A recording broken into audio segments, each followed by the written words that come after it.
I will study to the best of my abilities. I will do my best in an exam. I cannot control the outcome. I may fail, but I want to fail while being true to myself and trusting myself. So this is a mindset that will help you avoid that second guessing. Like, I think the answer is B, but you know what? I bet you they're trying to test me. And then you start trying to mind read a person you never met, whoever the person who wrote the question, and you're giving up your truly hard-earned knowledge and skill and experience because you're trying to mind read the question writer. These questions are designed to and they sometimes fail, but they're designed to be clinically relevant and accurate to kind of clinical life. So I would say, if you're unsure, trust your gut. Like, what would I really do if I was confronted with a patient like this in my real life, IRL? All right, how to take your exam.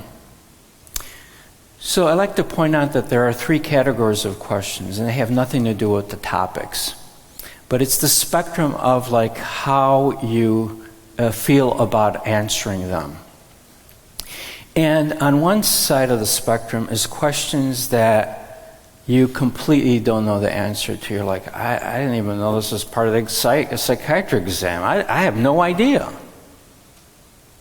And by the way, there's 4 to 6% of neurology in the exam, and maybe there's something might be on multiple sclerosis. You have no idea. Well, then just guess. I mean, just whatever. If you have a kind of a gut reaction pulling you towards one, pick one. On the other end of the spectrum, there are going to be questions you're like, you know exactly. You just like read the paper, whatever, boom. An amazingly large number of questions is the biggest part of the spectrum is the middle. Questions I think I know the answer to, but I'm not sure. So most everyone leaves the exam feeling like, I don't know if I passed or failed. Because, the majority of questions are like, I'm not sure. I might have answered correctly, I might have answered incorrectly, I'm not sure. Now, most of them you will end up to have answered correctly, but you're not sure. So you're going to leave the exam again with that sense of uncertainty. And then, darn it, it takes so long to get those exam results. So you're going to be living with weeks of uncertainty. And it's going to be unpleasant. I could just tell you, it is. You're just going to have to somehow get through it, whatever. Take a deep breath and say, whatever. I can't kind of tie myself into knots and whatever, not sleep because I'm waiting for the exam results.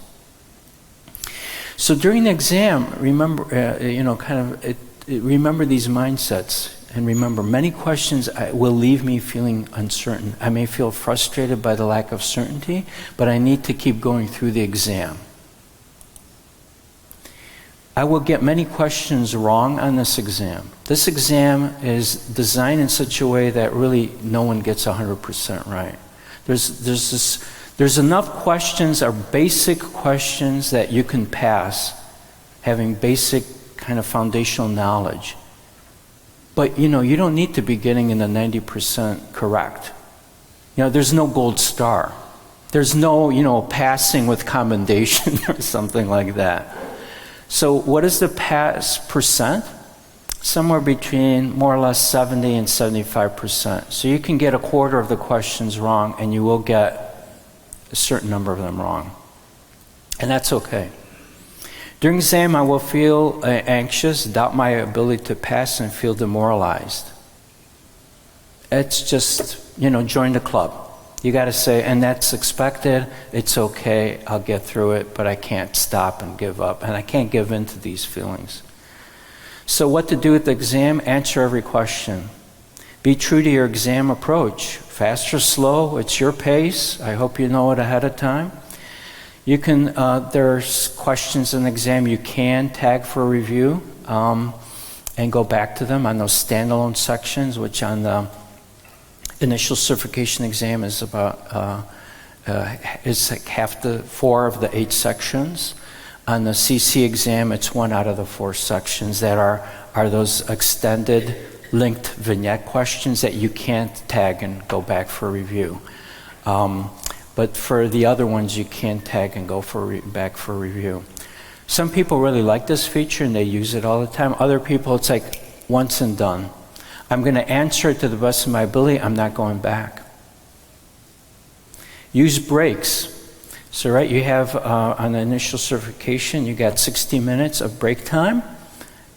So make sure you use that. If you go over the 60 minutes because you need to use bathroom, whatever, that will take away from your exam time. But it may be worth it anyway. It's much better to spend 10 minutes emptying your bladder in the bathroom as opposed to trying to get through the next 2 hours with a full bladder. I mean, you got to be able to concentrate, right? Take micro breaks, kind of stretch when you're sitting at that station, just kind of like, just take a minute, just say, kind of like, reward yourself. Okay, I finished the next section. Let me just loosen up. Just take a minute before I start the next section. And then maintain your attention on the here and now. You cannot second guess and think about the last questions when you're answering this question. Like I say, you're like, take the mindset of a soldier. If you're thinking about the last battle and what happened, you're much more likely to get someone that's shooting your head off in this battle. Like, you got to keep your wits about you. You have to be situationally aware in the here and now. Pay attention to this question and not the last ones. And the same thing with worry. After you're done, worry, cry, whatever, to your heart's content, but not during an exam. You have to have a soldier's mindset. After the exam, again, it's going to be a tough period of time because of that sense of uncertainty. And for people who are really certain, sometimes they're no more accurate than the people who just said, I don't know if I passed or failed, so. So I have found that more or less there's no relationship between your self-assessment about how well or poorly you did and whether you passed or failed. So I think most people are going to live with that uncertainty. After the exam, before the exam, I hated thinking about it. During the exam, I hated being there. After exam, I won't be able to stop thinking about it. That's expected. In the weeks waiting for exam results, I have to take active measures to keep my focus and cool. So what to do now if you fail? First, take some time to come to terms. Again, don't beat yourself up because you are your only resource. Review your exam performance sheet. You're welcome to email me and ask me for my advice, and a certain number of people do. Assess what went wrong and where to make changes.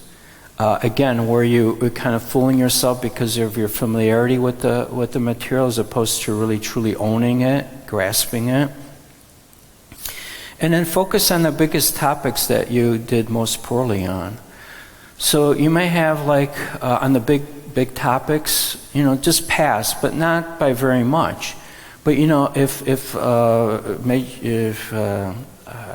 I don't know, major depressive disorder, I can't remember what it is, 11%. There's a lot of questions, so even if you kind of did well on it, there might be still a lot of questions in that section that you can actually learn more and do even better on. Because it's only usually a matter of a few percent of questions going from wrong to right to pass the next time. So it might be better for me to continue to focus on major depression or whatever, even if I kind of passed it, as opposed to spending a lot of time perhaps on sleep disorders, because there's a lot fewer questions on sleep disorders than on major depression. And then, even if you fail, the reason I'm talking here too is because I failed my oral boards twice before I passed it the third time, and I thought I failed it the third time. That was many, many years ago. But it changed the course of my life. So I'm not trying to be Pollyannish about failing, but sometimes it is, in a way, kind of like, we have post-traumatic growth. This could be like post-ABPN exam failure growth. So, it's painful, but it's not the end of the world too. And in fact, it may allow you to grow in some ways.